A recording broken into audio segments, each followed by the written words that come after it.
नमस्कार दोस्तों, ढोल में पोल चैनल में आप सब मित्रों का हृदय से अभिनंदन करता हूं। दोस्तों, आज हम देखेंगे कि रामराज जिसकी की बड़ी प्रशंसा की जाती है, आदर्श बताया जाता है, आदर्श रामराज। तो दोस्तों, उसमें तुलसीदास ने तो बड़े पुल बांधे।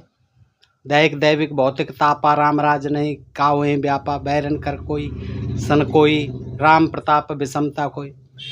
दोस्तों, ये सब पढ़ने के बाद ऐसा लगता है कि इन ब्राह्मणों ने जो है अपने लाभ के लिए, क्योंकि इन्होंने तो कह दिया कि विप्रसंत धैन हित लिया मनोज अवतार। इन्होंने तो कह दिया कि ब्राह्मणों के हित में, गाय के हित में, पशु के हित में है, स्त्रियों के हित में नहीं, शूद्रों के हित में नहीं। गाय संत ब्राह्मण सुर धैन हित लिया मनोज अवतार। ये ब्राह्मण हो गए, गाय हो गए, संत हो गए, घूम फिर के मुनि हो गए, इनके अवतार लिया था इनके कल्याण के लिए। और बाकी शूद्र हुए या स्त्री हुए, उनसे इन्हें रामचंद्र जी को और उनके रामराज को कोई मतलब नहीं था। और यहाँ जो है जो तुलसीदास की चौपाई है इस रामराज में, बिल्कुल जो है सही है, कामयाब होती है दोस्तों। बिल्कुल जो है हकीकत से चरितार्थ होती है।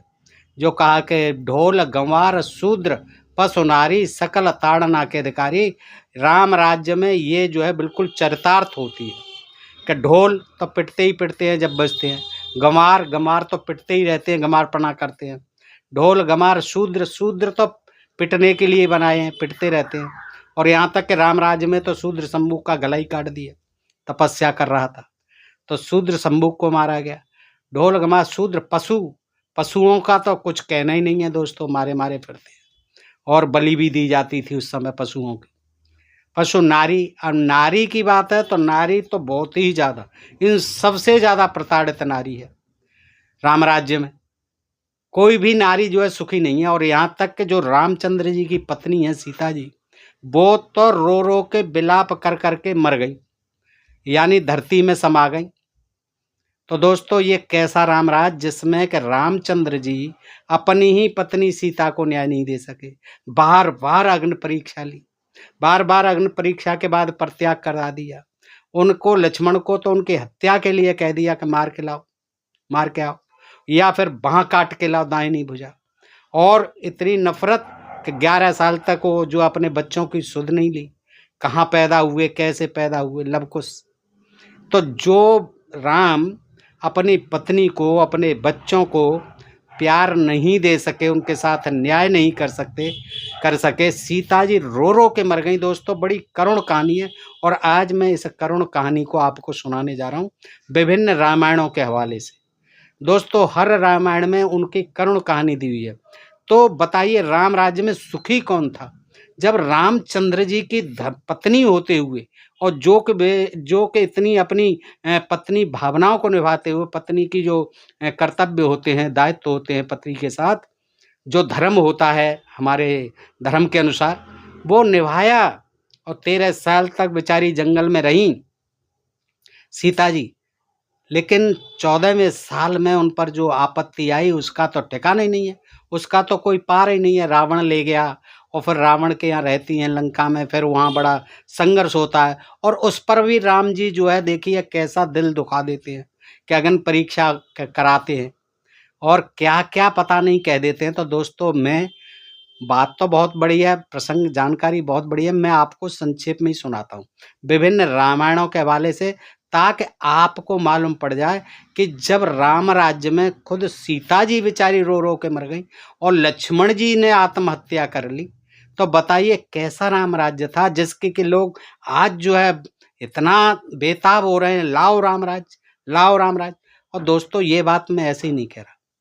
राम राज्य को जब पढ़ेंगे, जब जानेंगे, तो ये मोटी बुद्धि वाला, कम अकल वाला इंसान भी समझ सकता है कि बताइए कैसा राम राज्य था, इसमें था क्या राम राज्य में, कौन सी भलाई। और सिवाय ब्राह्मणों के कहने पर तो शंभू को, ऋषि को मार दिया।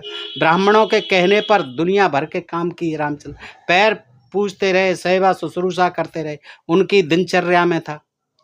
और दोस्तों, ये मैं अपनी तरफ से कुछ नहीं कहता, ये सब पढ़ी लिखी है, मैंने पहले वीडियो में भी बताई है, सब प्रमाण बताता हूँ। आज भी मैं सब प्रमाण बताऊँगा, आपको बताता चलूँगा कि कहाँ कहाँ क्या लिखा हुआ। देखिए, लंका विजय हो जाती है, सीता जी पहली बार जो है राम से मिलती हैं, आती हैं, तो राम जो है उनके चरित्र पर संदेह करते हैं, लाते हैं डोली में रख करके। विभीषण और वानर सभी इकट्ठे हो जाते हैं, खड़े हो जाते हैं और डोली में लाते हैं, मतलब बाकायदा पर्दे में लाते हैं। तो रामचंद्र जी कहते हैं, विभीषण ये क्या है, हनुमान ये क्या है, इसको हटाओ पर्दे को और ऐसे ही आने दो ताकि सब देख सकें। क्या था ये? स्त्री का अपमान था। डोली में आ रही हैं तो आपकी ही इसमें बड़प्पन था, और सीता जी का तो बड़प्पन था ही था, लेकिन आपने उनको जो है डोली से बाहर खुले में देखा और डाउट करने लगे। ये देखिए, इतने वर्ष बाद मिलता है आदमी, हैं, तो उस पर प्यार होना स्वाभाविक है। आप खाम-खा में ही अपने दिल में वहम बैठ, अभी कुछ देखा नहीं, कुछ नहीं, फिर भी वहम करते हैं। तो रामायण में जो वर्णन मिलता है, वाल्मीकि रामायण में, उसमें जो राम की संकालु प्रवृत्ति है शंका करने की, तो वो जो स्पष्ट हो जाती है। सीता को अपने पास आया देख कर ही वह क्रुद्ध हो उठते हैं। बताइए, देखिए इसका वर्णन जो है युद्धकांड में 118/11 में मिलता है कि पश्यतस्तां तो रामस्य भूयं क्रोधो व्यवर्धतः और प्रभु त्याज्यावसक्तस्य पावकस्येव दीप्यतः। युद्धकांड 118/11। इसका मतलब है, सीता को देखकर राम का क्रोध उसी प्रकार बढ़ गया जैसे आग घी की आहुति पाकर धधक उठती है। बताइए, और राम सीता का तिरस्कार करते हुए कहते हैं कि मैंने यह युद्ध अपना दुख दूर करने, अपना जो तिरस्कार हुआ, अपमान हुआ, निंदा हुई, मुझे कलंक लगा, उसको दूर करने, और मेरे कुल को जो कलंक लगा उसको दूर करने, और लोक निंदा से बचने के लिए सीता मैंने जो है ये युद्ध किया है। तुम रावण के यहाँ बहुत दिनों रही हो, इसलिए मुझे तुम्हारे चरित्र पर संदेह हो गया है। तुम मेरे सामने खड़ी हुई उसी तरह अच्छी नहीं लग रही हो जिस तरह दुखती आंखों को दीपक अच्छा नहीं लगता। तुम चाहे जहां चली जाओ, कहीं भी जाओ, मेरी बला से मैं तुमसे किसी तरह का संबंध नहीं रखना चाहता। बताइए कितना दिल दुखा दिया। आप सोचिए, आज हम में से और आप में से किसी की स्त्री मान लो अपहरण हो जाए, वो साल 6 महीने 2 महीने रहे, और फिर वो आए, हम प्रयास करें और प्रयास करके ढूंढ भी लाएं, वो कर लें, और घर पे आके उससे कहें कि अब तू जा, हमने तो दिखा दिया कि हम तुझे कहीं से भी निकाल के ला सकते हैं, लेकिन अब तू जा, भाड़ में जा, कहीं भी जा, हमें तेरे से कोई। तो बताइए उस स्त्री पर क्या गुजरेगी। आप सोचिए दोस्तों, भाई सीता का जो है क्या, सीता का क्या प्रयोजन था बताइए वहां रावण के साथ जाने का? बेबसी थी, उसकी मजबूरी थी, उठा के ले गया। और आप जो है भगवान होते हुए भी हिरण के पीछे तो लगे हुए हो, ये नहीं जान पा रहे हो कि यहाँ रावण आ गया है, मेरी सीता को ले जा रहा है। फिर इसके बावजूद आप ले गया, तो फिर हे खगमृग ये मधुकर श्रेणी तुम देखी सीता मृगनयनी। आप कैसे अंतर्यामी, कैसे? सोचो दोस्त, आप जो है खग पक्षियों से, खग मृग और भौरों से, मृगों से, वृक्षों से पूछ रहे हैं कि मेरी सीता कहाँ गई, मेरी सीता को कौन ले गया? वो तो भलाओ जटायु का सो बता दिया उसने कि रावण ले गया। आगे कहते हैं वो वहां पर जब आ गए हैं, तमाम लोग अपवाद हो रहा है, उन्होंने सुना है अपनी कानों से, तो सीते हरण करते समय रावण ने तुम्हें गोद में उठाया है और बुरे नेत्रों से देखा है तुम्हें। मैं तब महान कुल में उत्पन्न होकर तुमको किस तरह स्वीकार कर सकता हूँ? मैंने रावण को मारकर उसके हाथ से तुम्हारा उद्धार कर दिया, मेरा उद्देश्य पूरा हो गया है, मेरा बदला मिल गया। कैसी बहकी बहकी बातें की। तुम्हारे साथ मेरा कोई संबंध नहीं है, तुम चाहे जहां चली जाओ। हे कल्याणी, मैंने बहुत विचार किया, बहुत सोचा समझा, अंत में यही निष्कर्ष निकलता है। इसलिए अब तुम जीवन निर्वाह के लिए चाहे लक्ष्मण के पास चली जाओ, चाहे भरत के पास चली जाओ, चाहे शत्रुघ्न के पास, सुग्रीव के साथ, या किसी राक्षस राज विभीषण के पास चली जाओ, लेकिन मैं आपको अपने पास नहीं रखूंगा। तो दोस्तों, इस तरह से आपने ये कथा सुनी है कि सीता जी का परित्याग कर दिया गया। अब मैं आपको जो है विभिन्न रामायणों के स्रोत से ये जानकारी देना चाहता हूँ कि देखिए किस तरह से उन्होंने जो है व्यवहार किया रामचंद्र जी ने।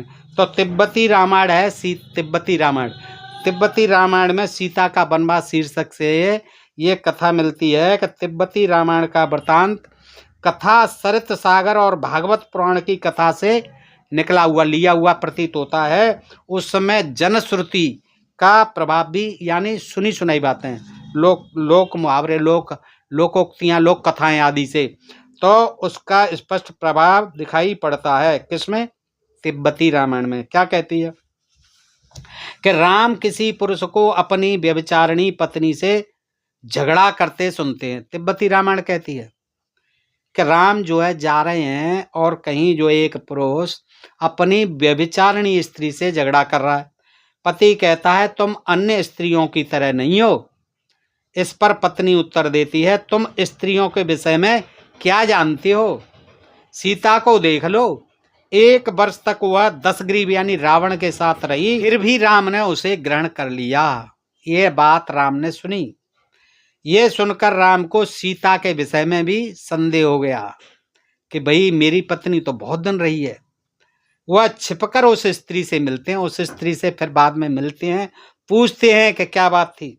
तो वो कहती है, स्त्रियों का स्वभाव समझाते हुए क्या कहती है कि ज्वर पीड़ित मनुष्य, हे राम जी, जैसे बुखार से तपता हुआ मनुष्य शीतल जल की भरी हुई सरिता का निरंतर स्मरण करता है, ऐसे ही काम पीड़िता स्त्री रूपवान पुरुष का निरंतर स्मरण करती रहती है।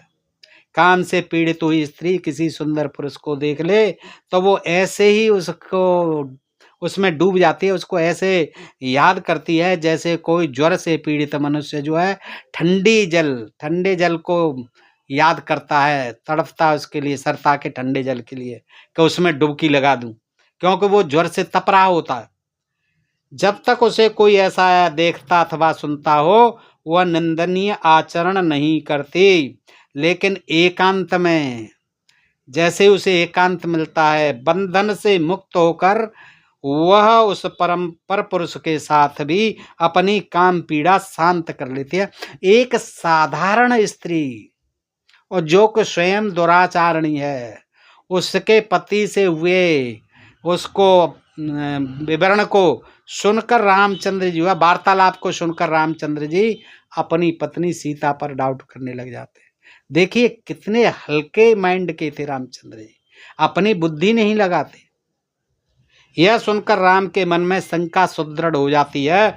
वह घर जाकर सीता को कहीं भी चले जाने की आज्ञा देते हैं और सीता अपने 2 पुत्रों के साथ किसी आश्रम के लिए प्रस्थान करती है, किसी आश्रम के लिए चली है। दोस्तों ये जो मैंने बात बताई आपको, जानकारी दी, वो जो है तिब्बती रामायण से दी। अब आगे चलते हैं कि जैन मत की जो है एक पवमचर्य रामायण है एक तरह से, उसमें जो है राम को सीता के चरित्र पर संदेह होता है। ये कहती है पवमचर्य, परवर्ती साहित्य में राम के संदेह को अधिक युक्त संगत बना देने के लिए एक बिल्कुल नई कल्पना कर ली गई है। किसको? इस संदेह को, तर्क, जो संदेह कर रहे थे रामचंद्र जी, उसको तर्क संगत बना दिया है। अर्थात सीता के पास, देखिए क्या कहानी गढ़ी गई उस संदेह को पक्का करने के लिए कि सीता के पास रावण का चित्र होने की बात जोड़ दी है कि सीता के पास एक रावण का चित्र था जिसको कि वो देखती रहती थी। और उस समय दोस्तों फोटोग्राफर नहीं थे, कैमरा नहीं थे, कुछ नहीं था, तो चित्र कहाँ से आ गया? देखिए कि फोटो जो है वो देखती रहती थी। जैन रामायण में, हेमचंद 12वीं शती ईस्वी की जैन रामायण में यह कथा रावण के चित्र की इस रूप में पाई जाती है कि सीता के गर्भवती हो जाने के बाद उनकी 3 सपत्नियां, किसकी? राम की। उसमें जो है जैन रामायण में 3 सपत्नियां और हैं, उनसे पहले से अधिक ईर्ष्या करने लगीं। इन तीनों के अनुरोध से विवश होकर सीता ने यह कहकर कि मैंने रावण की ओर कभी दृष्टिपात नहीं किया, वो पूछने लगी। तीनों जो सपत्नियां थी, इस तरह रामचंद्र जी के जो है 4 पत्नियां थी सीता सहित, अपने पिताजी की तरह। किसमें लिखा है? हेमचंद कृत 12वीं शती की जैन रामायण में। तो वो क्या है, आपस में बात करती हैं और पूछती हैं तो रावण के बारे में सीता से, तो सीता कहती है मैंने रावण को कभी नजर उठा के नहीं देखा, मैंने उसकी ओर कभी दृष्टिपात नहीं किया। रावण के चरणों का चित्र बना दिया। फिर भी मैंने उसको तो नहीं देखा, उसकी शकल सूरत को, लेकिन मैंने उसके चरण जरूर देखे हैं। तो सीता ने रावण के चरणों का चित्र बना दिया। किसके सामने? अपनी तीनों सौतों के साथ। तदुपरांत पत्नियों ने राम को वह चित्र दिखलाया। हाँ, उन पत्नियों ने जो है राम को वो चित्र दिखलाया पैरों का, और उसका समाचार दासियों द्वारा जनता में फैला दिया कि ये तो जो है रावण की बड़ी भक्त है, उसके चरणों को फोटो बना करके पूजती है। ऐसी आग लगा दी। सीता के कारण अपनी निंदा सुन ली रामचंद्र जी ने चुपचाप। फलस्वरूप उन्होंने अगले दिन सीता को वन में छोड़ देने का आदेश दे दिया। अब देखिए कृतवास रामायण में, कृतवास रामायण बंगला रामायण है। बंगला रामायण 15वीं सदी में लिखी गई। सीता त्याग के 3 कारणों का सम्मिलित वृतांत इस प्रकार। 3 कारण हैं सीता के परित्याग के, 3 कारण हैं। किसमें? बंगला रामायण, जो 15वीं सदी में लिखी गई। कृतवास रामायण कहा जाता है उसे। उसमें क्या है कि भद्र जो है मित्र होता है, मित्र मंडली बैठी हुई है, खास मित्र भद्र होता है राम जी का। वो भद्र से पूछते हैं कि बताओ मेरे बारे में कुछ आपने सुना हो भद्र, तो बताओ। तब भद्र धीरे से कहता है कि बाकी तो सब कुछ ठीक है, आप सीता को ले आए, आपने लंका विजय की, आपने रावण को मारा, लेकिन एक बात जो है सीता के बारे में लोगों में बड़ा निंदात्मक जो है रवैया है। वो जो ऐसी बातें करते हैं जिसको कि मैं आपके सामने कहना नहीं चाहता। तो राम ने कहा कि बताइए आप क्या कहते। तो उन्होंने कहा कि राम को, सीता को यहाँ नहीं लाना चाहिए, क्योंकि रावण के यहाँ वो बहुत दिन रही है। तो ये जो है आपका लोकापवाद हो रहा है। तो भद्र से लोकापवाद की चर्चा सुन करके रामचंद्र जी सरोवर में नहाने चले गए। रास्ते में उन्होंने फिर ये जोड़ा है, उसमें वाल्मीकि रामायण में नहीं है, इसमें कृतवास रामायण में जोड़ा है कि रास्ते में उन्होंने फिर किसी धोबी के मुंह से अपनी निंदा सुन ली। अब ये कृतवास रामायण जो 15वीं सदी में लिखी गई है, बंगला रामायण, उसमें जोड़ी गई। भद्र ने बता दी सारी बात, जो उनका मित्र था, मित्र मंडली में बैठे हुए। लेकिन जब नहाने गए और लौट रहे हैं तो उन्होंने किसी धोबी के मुंह से अपनी निंदा सुन ली, वो भी। तथा घर पहुंचकर सीता द्वारा अंकित रावण का चित्र देख लिया। अब वो बात तो बता गया सारी, लोक अपवाद हो रहा है। अब मान लो वो धोबी भी कह रहा था, तो इसको इतना जोर दिया कि उन्होंने जो है उसका परित्याग कर दिया और धोबी को गुनहगार बना दिया। किसके अनुसार? वाल्मीकि रामायण में, और रामायणों में नहीं है, ये जो है कृतवास रामायण के अनुसार। तो उन्होंने क्या किया, घर आए और रावण का चित्र भी देख लिया। सीता की सखियों ने जिज्ञासा से प्रेरित होकर सीता से रावण का चित्र खींचने का अनुरोध किया था। अब बताइए उनके पास क्या कैमरा था सीता के पास कि वहां रावण रखा हुआ था? बताइए सामने। सखियों ने कहा, सीता की सखियों ने, कि आप रावण का चित्र बनाइए। फर्श पर ही उसने चित्र बना दिया सीता ने, और फिर वो वहां सो गई, हारी थकी बेचारी। अब रामचंद्र जी नहा करके आए तो उन्होंने उस चित्र को देख लिया। तो राम के आगमन पर सखियां चली गई। जैसे रामचंद्र जी आते हैं उस कक्षा में, तो सखियां तो चली गई, लेकिन रावण का चित्र देखकर राम का संदेह दृढ़ हो गया। देख कितने संकालु प्रवृत्ति के थे राम जी, और वह सीता को त्याग देने का संकल्प करके चले गए। हाँ, संकल्प कर लिया वहीं कि अब मैं तुझे यहाँ नहीं रहने दूंगा, परित्याग करूंगा तेरा। चंद्रावती कृत एक रामायण और है बंगाली, चंद्रावती कृत बंगाली रामायण, उसको कहते हैं रामायण गाथा, 16वीं सदी में लिखी गई। मैं सीता केकई की पुत्री थी एक। कौन? कुकुआ। कुकुआ कौन थी? केकई की पुत्री। उसके बहकावे में आकर, केकई की पुत्री के बहकावे में आकर रावण का चित्र खींचती हैं सीता जी। कुकुआ आती है, वो कहती है कि आप जो है रावण का चित्र बनाइए। तो श्री राम ये उस तब बनाया। और एक श्री राम मलाया की रामायण है, उसका नाम है श्री राम। श्री राम में की कवि देवी। दोस्तों ये जानकारी आपको आज तक नहीं होगी। आप इस कथा कहानी को देखेंगे तो देखिए किस तरह से एक बहाना ढूंढना था राम को, परित्याग का, लोक अपवाद का हो चाहे कुछ, और वो संकालु और डाउट तो वहीं कर रहे थे लंका में ही। तो ये जो है तमाम कथा कहानियां जो है जनश्रुति के आधार पर और विभिन्न रामायणों के आधार पर जो चित्र की कथा है वो जोड़ी गई है और उसको फिर आधार बनाने की कोशिश की गई है। देखिए, तो जो मलाया की रामायण है श्री राम, उसमें क्या है कि कवि देवी भरत व शत्रुघ्न की बहन है, सहोदरी है। कि कवि देवी भरत व शत्रुघ्न की सहोदरी है, इसलिए वो क्या है कि उसकी पुत्री है कैकेयी की।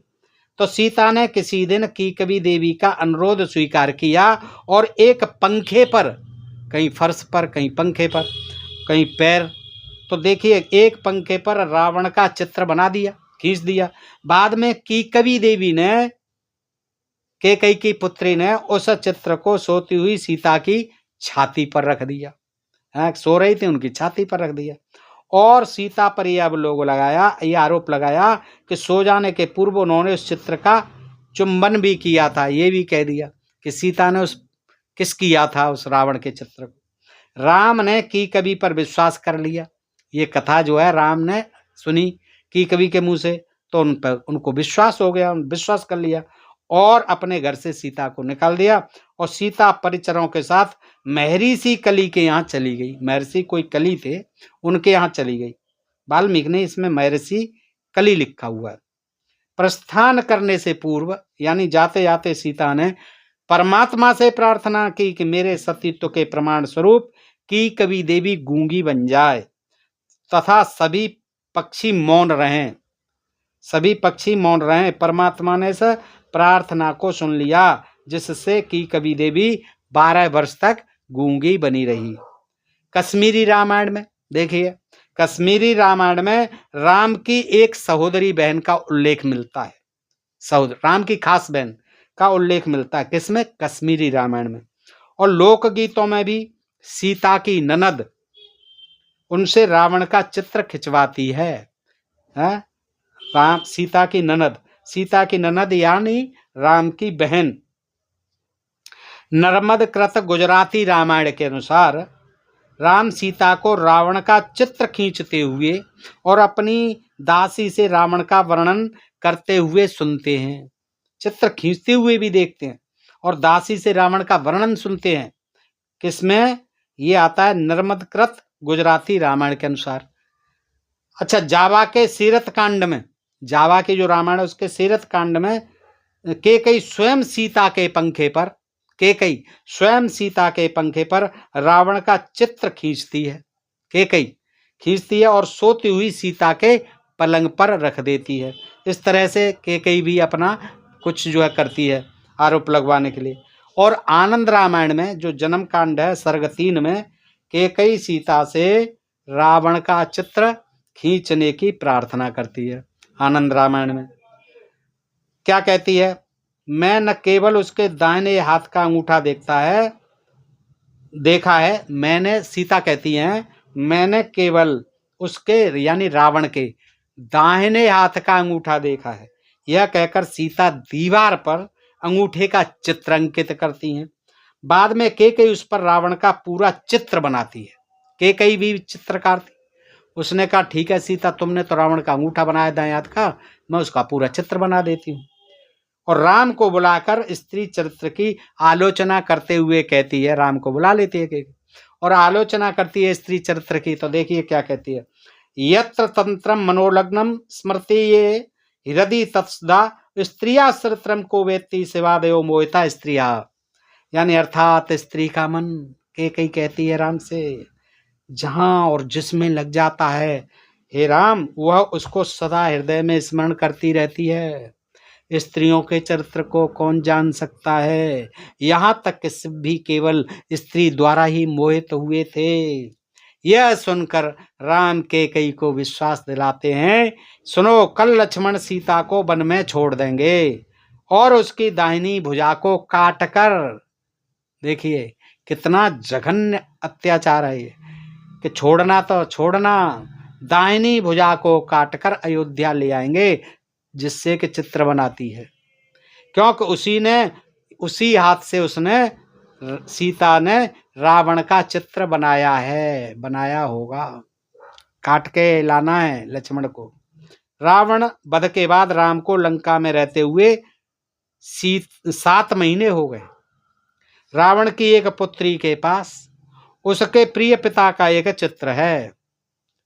क्या? रावण की पुत्री के पास किसका चित्र है? अपने पिता का, रावण का, जिसे वह सोती हुई सीता की छाती पर रख देती है। 7 महीने रहे हैं वहां।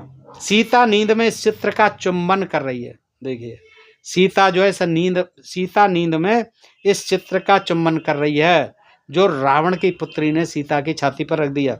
उसी समय राम उनके पास आते हैं। यह लंका का प्रसंग है।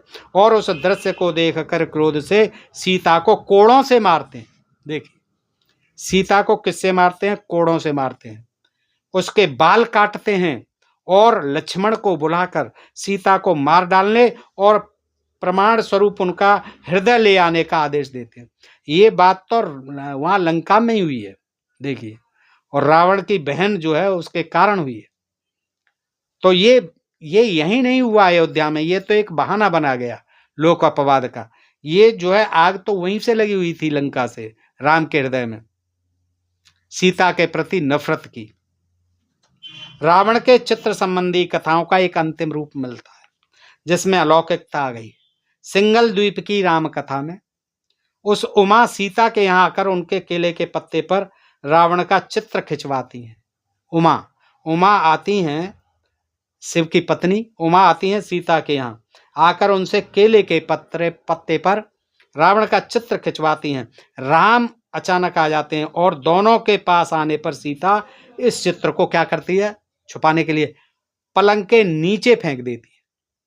राम उस पलंग पर बैठ जाते हैं और पलंग कांपने लगता है। देखिए, राम के बैठते ही वो पलंग कांपने लगता है। कारण का पता लगाकर राम अत्यंत क्रुद्ध हो जाते हैं और अपने भाई को सीता की हत्या करने की आज्ञा देते हैं। वन में अपना खड्ग किसी पक्षी के रक्त से रंगकर लक्ष्मण वापस आ जाते हैं और राम को विश्वास दिलाते हैं कि सीता मर गई है। राम कीर्ति रामायण है। राम कीर्ति सर्ग 75 में अतुलय नामक राक्षसी जो रावण की कुटुंबिनी थी, सीता की एक सखी का रूप धारण कर उनसे रावण का चित्र खिंचवाती है और उस चित्र में प्रवेश कर जाती है। फलस्वरूप सीता प्रयत्न करने पर भी इस चित्र को नहीं मिटा पाती। वो राक्षसी जो है रावण की कुटुंब की थी, पहले तो चित्र बनवाती है रावण का और फिर उसमें प्रवेश कर जाती है, मायावी थी, तो वो फिर मिट नहीं पाता है, वो चित्र अमिट हो जाता है। फलस्वरूप सीता प्रयत्न करने पर भी इस चित्र को नहीं मिटा पाती और निराश होकर उसे पलंग के नीचे छुपा देती है। बाद में राम के इस पर लेट जाने पर उनको तीव्र ज्वर उत्पन्न होता है, तीव्र बुखार आ जाता है, वहां पलंग कांपने लग जाता है। देखिए, विभिन्न रामायणों में कैसी कैसी रोचक बातें लिखी हुई है। जब चित्र का पता चलता है तो राम लक्ष्मण को आदेश देते हैं कि वह वन में जाकर सीता को मार डालें और प्रमाण स्वरूप उसका कलेजा लेकर के आए। कहीं हृदय लेके आए, कहीं कलेजा लेके आए, कहीं भुजा लेकर के आए। राम जातक और राम केन अध्याय 40 के अनुसार अहुल नामक सूर्पणखा की पुत्री, क्या नाम था? अहुल। किसकी पुत्री है? सूर्पणखा की। सीता से रावण का चित्र खिंचवाती है और बाद में इसी चित्र में प्रवेश करती है जिससे सीता उसे मिटा पाने में असमर्थ हो जाती है। कामिल बुल के राम कथा पृष्ठ 694 699।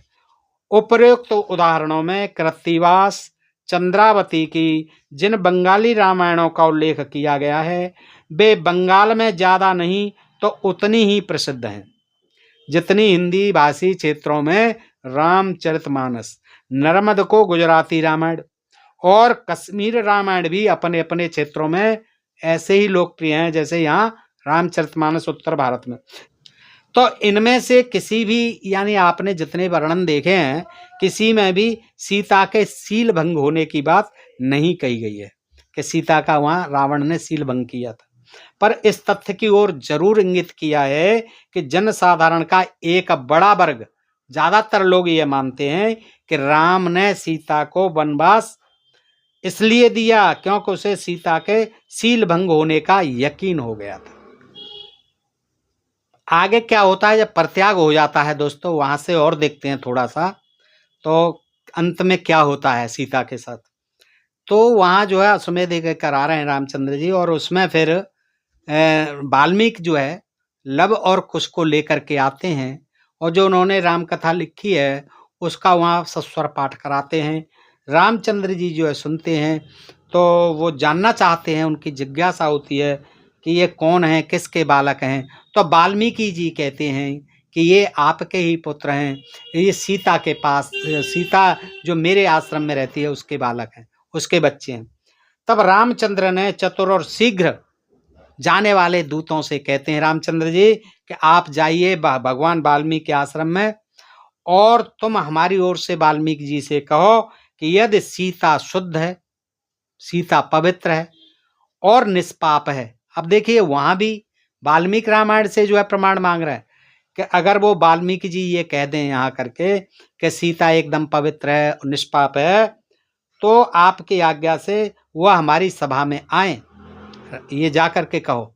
अगर सीता शुद्ध है, निष्पाप है, तो आपको राम जी ने याद किया है कि आप जो है ये दूतों से कहा कि चलिए, रामचंद्र जी आपको याद कर रहे हैं, उनकी सभा में चलिए और अपनी सीता को लिवा के लाएं, और वो यहाँ आकर के पवित्रता को प्रकट करे, यानी फिर अग्नि परीक्षा दे। इतना कहकर मुनि की आज्ञा और सीता की इच्छा को समझकर दूत जाते हैं और फिर वाल्मीकि से बात करते हैं और ये सारी चीजें बता देते हैं। तब क्या होता है, रामचंद्र के आज्ञा अनुसार जब वो सारी बातें बता देते हैं, तो महर्षि वाल्मीकि ने रामचंद्र के हृदय की बात समझ ली और कहा तुम्हारा कल्याण हो दूतों से, और रामचंद्र जी जैसा कहते हैं सीता वैसा ही करेगी। प्रातःकाल सीता की शपथ होगी, यह निश्चय बताकर रामचंद्र ने सबको विदा कर दिया कि अब तो जाओ भाई, कल आप सुबह आइए। महात्मा रामचंद्र ने ऐसा करके दूसरे दिन प्रातःकाल शपथ का निश्चय किया और सभा समाप्त कर दी। सभी राजाओं और मुनिजनों को विदा कर दिया। उत्तरकांड 95/1/17। यह रात बीतने पर प्रातःकाल रामचंद्र ने यज्ञशाला में जाकर सब ऋषियों को बुलाया।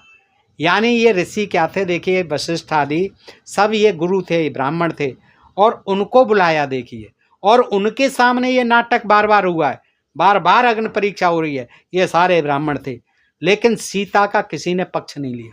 सीता के निष्पाप होने की किसी ने नहीं बताई बात, पुष्टि नहीं की, और कहा नहीं राम से कि ये तुम्हारा वहम है, सीता बिल्कुल निष्पाप, किसी ने नहीं कहा।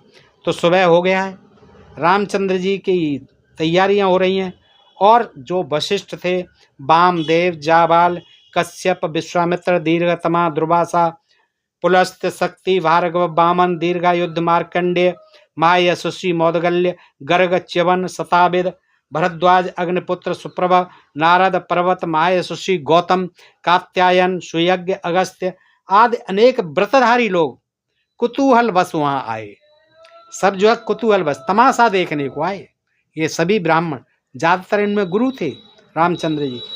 महावीरवान राक्षस और महाबली बानर और अन्य महात्मा भी ऋषि उत्सुक होकर वहां आए। हजारों क्षत्रिय, देखिए खूब मजमा लगा था, क्या मजाक हो रहा है सीता के साथ। बार बार जो है अपनी पत्नी की परीक्षा ले रहा है। अब 2 बच्चे हो गए, बड़े बड़े हो गए, राम कथा सुनाने आ गए, फिर भी अभी परीक्षा लेनी है। देखिए राम का कैसा चरित्र था, कैसा व्यवहार था, और वो किसी और के प्रति नहीं, एक स्त्री के प्रति, वो भी उनकी पत्नी के प्रति। और हजारों क्षत्रिय हैं, वैश्यों सभा में शूद्र हैं, और अनेक देशों के विद्वान ब्राह्मण भी, अनेक देशों के, अमेरिका के सब, जर्मनी, जापान के अनेक देशों के विद्वान ब्राह्मण भी सीता की शपथ देखने को आए। महारानी सीता की शपथ देखने के लिए बहुत ज्ञानी, तपस्वी और योगी भी वहां आए। सभा में आकर सभी लोग पत्थर की मूर्ति जैसे शांत होकर बैठ गए। सब पत्थर की मूर्ति बन करके बैठ गए।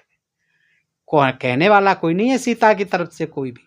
आज सब गए तमाशा देखने के लिए। है 2-2 बार अग्नि परीक्षा हो गई, फिर अब ये फिर हो रही है तीसरी बार। सबका आगमन सुनकर भगवान वाल्मीकि सीता के साथ सभा में आए। अब उनको जो है तुलसीदास को पूछा जाए, उन्होंने तो कह दिया कि तुम जब तक करो अग्नि में वासा में, तब करो निशाचर, तुम तो सीता जी आग में प्रवेश कर जाओ। मैं तब तक जो है रावण का राक्षसों का वध करता हूँ। तो जब सीता जी आग में वहीं प्रवेश हो गई थी और नकली सीता को रावण उठा ले गया था, तो फिर मतलब क्या था राम का इतना उपद्रव करने का, इतना परेशानी करने का? और ये कौन सी सीता है जिसका परित्याग किया गया? कौन सी सीता है जिसकी बार बार, अरे नकली सीता है, क्यों सबको मूर्ख बना रहे राम? तो क्या होता है, सारे पत्थर बन करके बैठ गए। महारानी सीता रामचंद्र का ध्यान करती, आंखों में जल भरे, देखिए आंखों में जल भरे, सिर नीचा किए हुए और हाथ जोड़े वाल्मीकि के पीछे पीछे आती हैं। वाल्मीकि के पीछे सीता को आती हुई देखकर सभा के सारे लोग व्याकुल हो जाते हैं और सारी सभा में कोलाहल मच जाता है। कोई राम को धन्य कहता है, फिर भी लोग राम को धन्य कह रहे हैं। कोई राम को धन्य इसलिए कह रहे हैं कि चलो अब न सही, अब सही, 11 साल 12 साल के बच्चे हो गए बड़े बड़े, ठीक है, अच्छा कर रहे हैं राम, तो इस सोच करके धन्यवाद दे रहे हैं। कोई सीता को धन्य कहता है कि देखिए बेचारी कितना कष्ट सह करके रह रही है जंगलों में, और कोई राम और सीता दोनों को धन्य कहता था। इस तरह वहां बड़ा कोलाहल मचा है। उस सभा में आकर वाल्मीकि मुनि साथ लाए तो रामचंद्र से कहते हैं कि हे दशरथ पुत्र रामचंद्र, सीता धर्म का आचरण करने वाली और पतिव्रत धर्म का पालन करने वाली नारी है। लोक अपवाद के कारण यह मेरे आश्रम पर छोड़ दी गई थी। हे रामचंद्र, तुम लोक अपवाद से डर गए हो, सीता को आज्ञा दो कि वह अपनी पवित्रता का विश्वास दिलाए। ये दोनों वीर बालक सीता के पुत्र हैं, इनकी उत्पत्ति तुम्ही से हुई है, यह मैं सत्य कहता हूँ। आगे कहते हैं कि हे रघुनंदन, मैं वरुण का, ब्रह्मा पुत्र वरुण का 10वां पुत्र हूँ। मैंने आज तक कभी झूठ नहीं बोला है, कोई कुछ भी असत्य नहीं कहा है। ये भी मैं सत्य कहता हूँ कि ये दोनों तुम्हारे ही पुत्र हैं। यदि सीता की पवित्रता में तनिक भी दोष हो तो मेरी 1000 वर्ष की तपस्या का मुझे कुछ भी फल नहीं मिले, यानी कि मेरी 1000 वर्ष की तपस्या निष्फल हो जाए। यदि सीता निष्पाप हो और मैंने कभी कोई पाप न किया हो तो मेरी तपस्या का फल मुझे प्राप्त हो। यानी यहाँ वाल्मीकि पर भी संदेह किया, वाल्मीकि ऋषि पर रामचंद्र जी ने, और उसकी सफाई में फिर वाल्मीकि जी ये कह रहे हैं कि यदि मैंने कोई पाप नहीं किया हो तो मेरी तपस्या का फल मुझे मिले, और मैंने सीता के साथ कोई पाप किया हो तो फिर मुझे जो है उसका दंड मिला, मेरी सारी जो है तपस्या निष्फल हो जाए। हे रामचंद्र, 5 इंद्रियों और मन से मैंने सीता को शुद्ध जाना है, तभी वन से इसको अपने आश्रम में ले गया था। ये तो भटक रही थी जंगल, मैं इसको देख करके ले गया अपने आश्रम में अपनी, इसलिए सीता अपनी पवित्रता का विश्वास दिलाएगी। हे नरपते, सीता की पवित्रता को मैंने दिव्य दृष्टि से देख लिया है, यद्यपि तुम भी इसे शुद्ध समझती हो, परंतु लोक अपवाद के वजह से बार बार ये शब्द आता। एक बात बताइए, मेरी पत्नी के बारे में कोई कुछ कहता है, पड़ोसी कहता है, सारी दुनिया कहती है, लेकिन मैं जानता हूं कि मेरी पत्नी बहुत सच्चरित्रवान है, बहुत अच्छी है, सब गुण हैं उसमें, पतिव्रता स्त्री।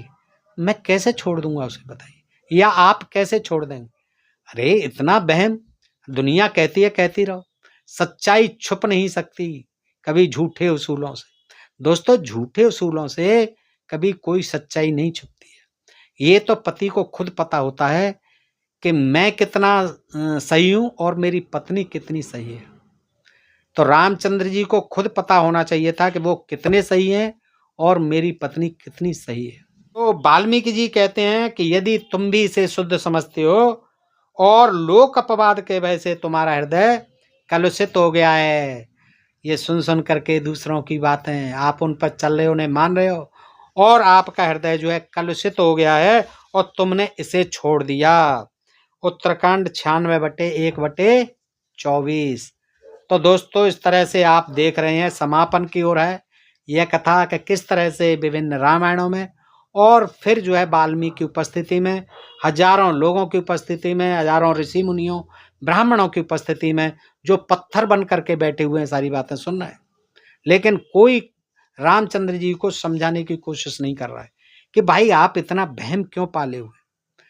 लेकिन क्योंकि वो तो ब्राह्मणों के हित के लिए, न कि सीता के हित के लिए, न किसी स्त्री के हित के लिए थोड़ी पैदा हुए थे। इतनी जो है निर्दयता दिखा रहे हैं सीता के प्रति, क्या यह उचित है?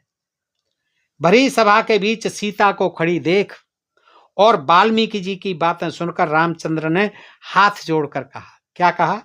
हे धर्मज्ञ, आपका कथन सत्य है, मुझे आपके पुनीत वाक्यों पर विश्वास है। जो कुछ भी आप कह रहे हैं, लंका विजय करने के बाद सीता ने देवताओं के सामने शपथ ली थी, इसलिए मैं इनको पवित्र समझकर अयोध्या ले आया था।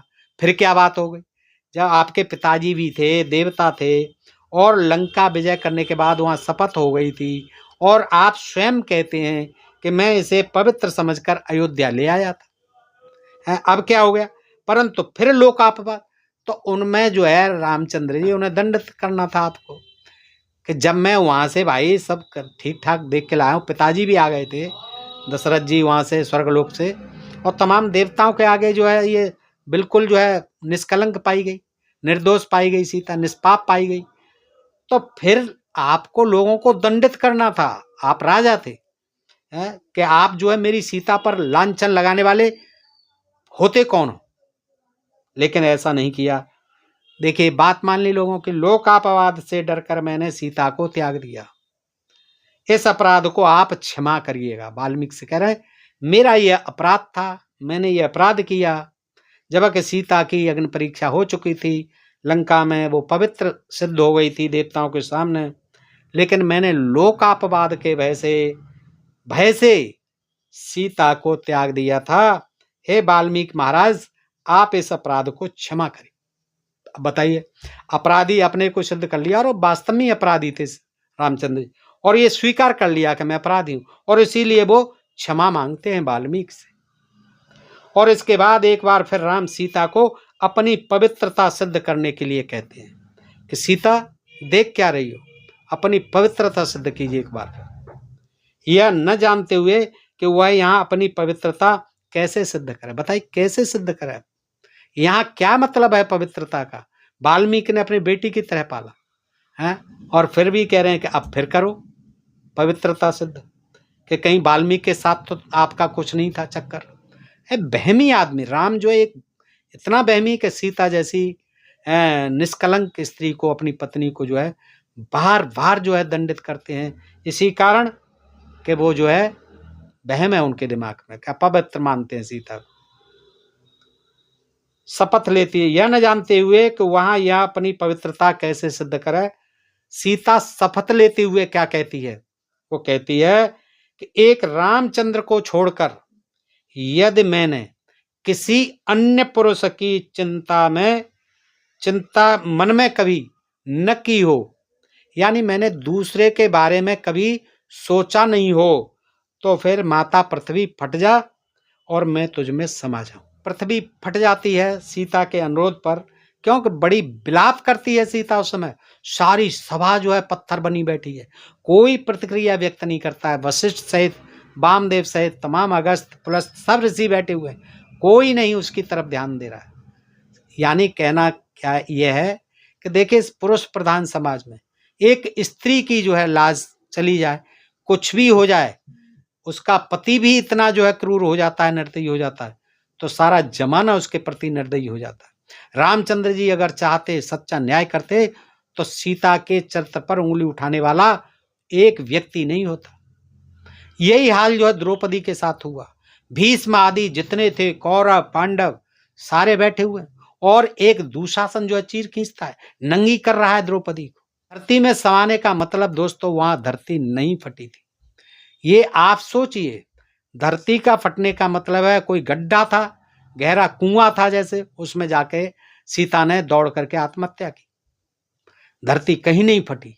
उसमें तो दिखा दिया जाता है, रामायण में दिखा दिया कि धरती फटती है, और पालने में बैठी हुई, आसन पर बैठी हुई धरती माता आती हैं, कहती हैं बेटा तू चल, और रोती हुई सीता को लेकर के चली जाती। बताइए, राम का कुटुंब, राम की माताएं, राम के सारे कुटुंबीजन, भाई वगैरह, कोई जो है उस सीता से नहीं मिला। सीता की तरफ किसी ने जो है वो नहीं। कैसा राम राज्य था और कैसी ये जो है देखिए राम की सीता के साथ जो है निर्ममता पूर्वक कथा जो है हम सुनने को तमाम ये रामायणों से मिलती है दोस्तों। और उससे हमें विदित होता है कि ये राम राज्य जो है राम राज्य नहीं था, ये शूद्र विरोधी था, जन विरोधी था और स्त्रियों का विरोधी था। जो अपने पत्नी के साथ न्याय नहीं कर पाए राम, उनका राम राज्य कैसा था दोस्तों आप सोच लीजिए। और ये सारी बातें मैंने प्रमाणों के आधार पर कही हैं दोस्तों। मैं किसी राम की या किसी सीता की या किसी भी महापुरुष की कभी निंदा नहीं करता, लेकिन जो उनके बारे में कहानियां लिख दी गई हैं, भले ही राम ने ऐसा कुछ नहीं किया हो, भले ही सीता ने ऐसा कुछ नहीं किया हो, लेकिन जो बातें लिख दी गई हैं उनके आधार पर जब हम पढ़ते हैं और थोड़ा सा दिमाग लगाते हैं तो सारी कहानी हमारी समझ में आ जाती है। तो दोस्तों ये जानकारी आपको कैसी लगी? अच्छी लगी हो तो अपने मित्रों में अधिकाधिक शेयर करें। अपने प्रिय चैनल ढोल में पोल को सब्सक्राइब करते रहें। फिर मिलते हैं ऐसे ही किसी प्रसंग के साथ अगले वीडियो में। तब जय भीम, जय भारत, नमो बुद्धाय।